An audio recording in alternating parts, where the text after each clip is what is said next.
So guys, जैसे कि मैंने आप लोगों को बताया कि पास्ट सिंपल एक ऐसा टेंस है जो बताता है हमारे पास्ट के एक्शंस को। मतलब कि हमें नहीं सोचना है हिंदी में कि सेंटेंस के एंड में क्या आएगा हिंदी के, क्योंकि एक अंग्रेज जब इंग्लिश में बोलता है तो वो सिर्फ सेकंड फॉर्म यूज करता है, क्योंकि उसको अपनी पास्ट के एक्शंस बताने होते हैं। तो क्या बोलता है? सब्जेक्ट के साथ सेकंड फॉर्म, दैट्स इट। जैसे कि मैं अंदर क्लास में आया, आई केम इन द क्लास, मैंने पढ़ाया, आई टॉट, राइट। मैं आपसे मिला, आई मेट। आपने मूवी देखी होगी जब वी मेट, देखिए किसी ने?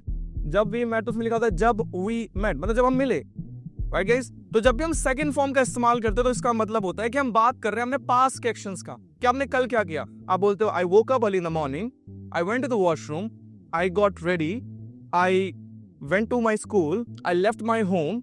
जो भी आप बोलते हो सेकंड फॉर्म में आप बोलते हो। सेकंड फॉर्म का मतलब एक ऐसा एक्शन जो बीत चुका है, चाहे वो 2 सेकंड पहले बीता हो, 2 मिनट पहले बीता हो, 2 घंटे पहले बीता हो, या कभी भी बीता हो।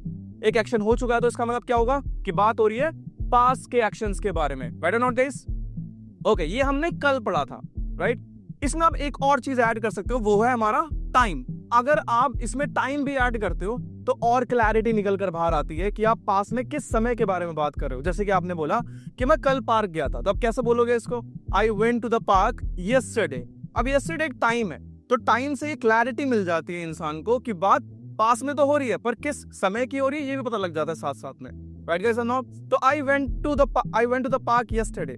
अब आप इसको हिंदी में सोचो कि मैं कल पार्क गया, या कल मैं पार्क गया था, या मैं पार्क हो चुका था। जो भी आप बोलो सेंटेंस में, इसका मतलब सिर्फ इतना ही होता है कि बात हो रही है पास्ट के एक्शंस के बारे में, राइट गाइस और नॉट?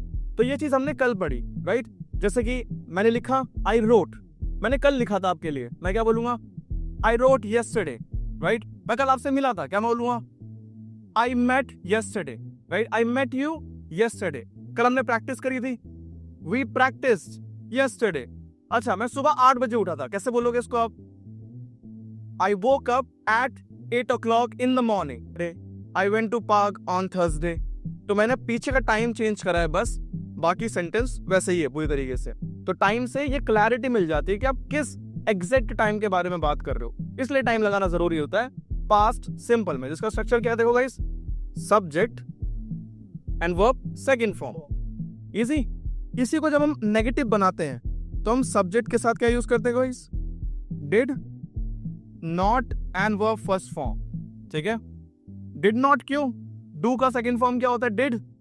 डिड नॉट मतलब कि नहीं किया था। क्या काम नहीं किया था?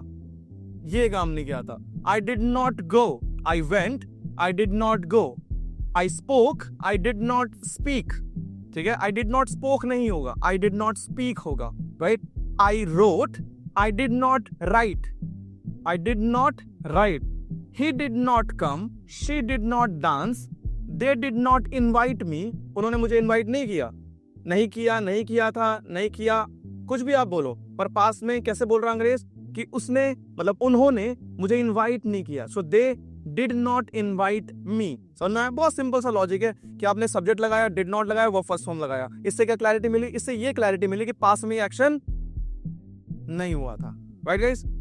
इसी में फिर एक इंटेरोगेटिव आता है जिसमें कि आप डिड आगे लगाते हो, subject and verb first form. यहां पे आप क्वेश्चन पूछते हो सामने वाले से या खुद से कि क्या ये काम हुआ था पास्ट में? क्या मैं आपसे मिला था? Did I meet you yesterday? Did I meet you yesterday? अच्छा, क्या मैंने प्रैक्टिस करी थी? Did I practise? Did I practise? क्या कल तुम आए थे? कैसे बोलोगे? Did you come yesterday? Did you come? क्या आप सुबह उठे थे? Did you wake up in the morning? Did you wake up in the morning? अच्छा, क्या इन्होंने मुझे बुलाया था? Did he call me? Did he call me? अच्छा, क्या इन्होंने अपना बर्थडे सेलिब्रेट किया था? Did she celebrate her birthday? Did she celebrate her birthday? तो जैसे आपने did लगाया, इससे ये पता लगता है कि बात पास्ट की करी जा रही है, कि पास्ट में क्या ये एक्शन हुआ था या नहीं हुआ था, क्वेश्चन फॉर्म में। इज दैट क्लियर और नॉट? तो ये होता है हमारा पास्ट सिंपल, जो हम पहले पढ़ चुके हैं ऑलरेडी। ओके, आई थिंक अब पूरा क्लियर हो चुका होगा आप लोगों को। हुआ कि नहीं हुआ?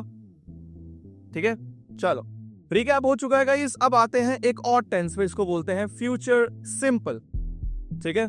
मतलब फ्यूचर सिंपल मतलब कि बहुत सिंपल सा फ्यूचर है, सीखने के लिए बहुत इजी है। बस एक हेल्पिंग वर्ब याद रखो, वो है विल। क्या? विल। जब कभी भी इंग्लिश के अंदर अगर आप विल सुनोगे, जब कभी भी इंग्लिश के अंदर अगर आप विल सुनोगे तो समझ जाना बात हो रही है फ्यूचर के बारे में। इज दैट क्लियर और नॉट? अब फ्यूचर में आप जो भी काम करते हो, कोई भी काम आप करो, कोई भी आप काम करो, पर आप फ्यूचर की बात करो कि मैं फ्यूचर में ये एक्शन करूंगा, ठीक है?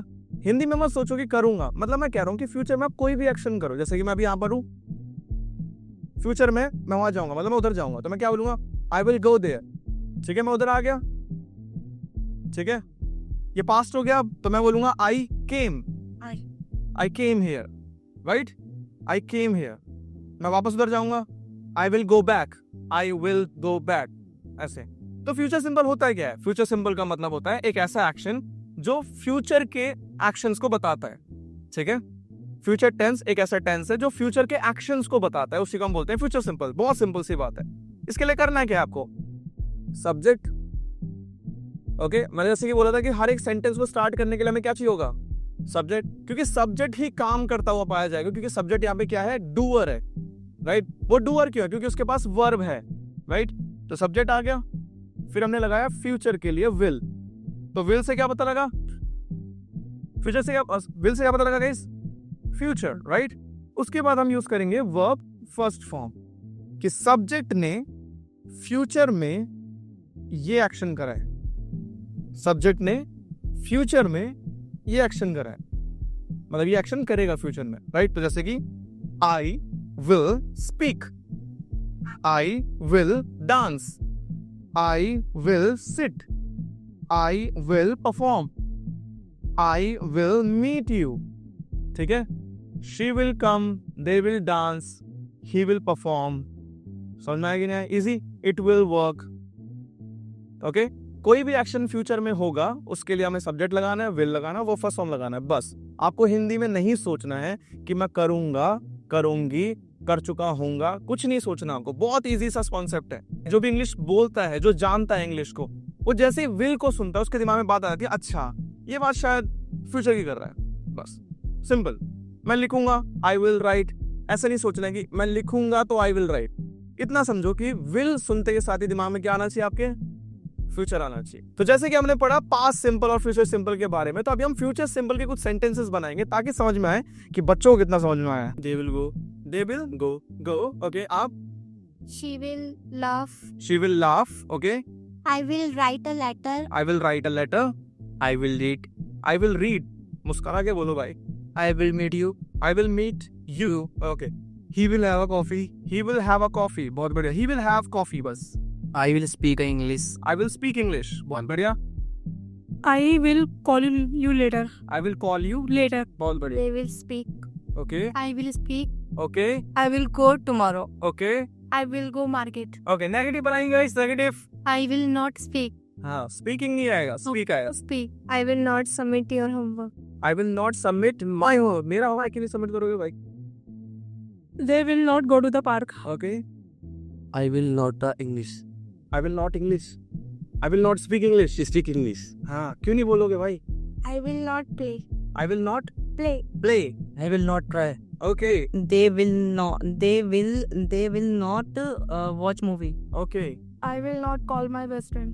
so that's it for today. Thank you so very much for watching our video. We're meeting you soon. Bye bye.